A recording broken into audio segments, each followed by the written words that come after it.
Welcome to our instructional video on how to solve the quadratic equation 2 times x squared plus 4 times x plus 2. In this video, we will walk you through step by step on how to factor this quadratic equation to find the solutions. So grab a pen and paper, and let's get started.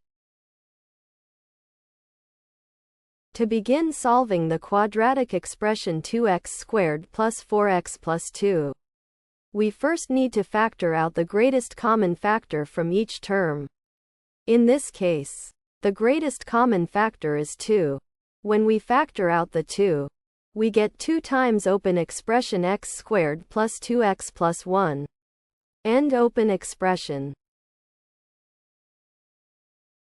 Now, we move to the next step of factoring the quadratic expression x squared plus 2x plus 1. To factor this, we need to find two numbers that both add to 2, the coefficient of the linear term, and multiply to 1, the constant term. Those two numbers are 1 and 1. Therefore, we can express the quadratic as the product of two binomials, x plus 1 times x plus 1. Simplifying, this gives us x plus 1 squared.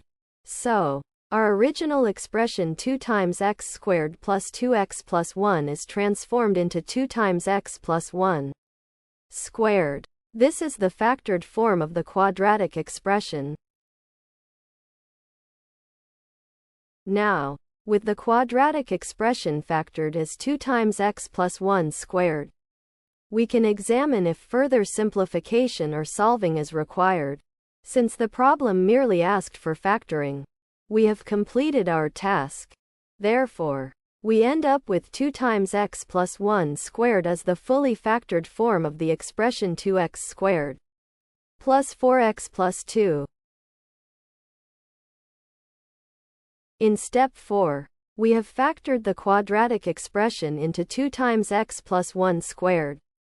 Now, let us verify if further simplification or solving is required. Given that the problem merely asked for factoring, we do not need to solve for x. Thus, we confirm that our task is complete and we have achieved the fully factored form. The final expression is 2 times x plus 1 squared, which represents the completely factored version of the original quadratic expression 2x squared plus 4x plus 2. Thanks for watching. I hope this video has helped.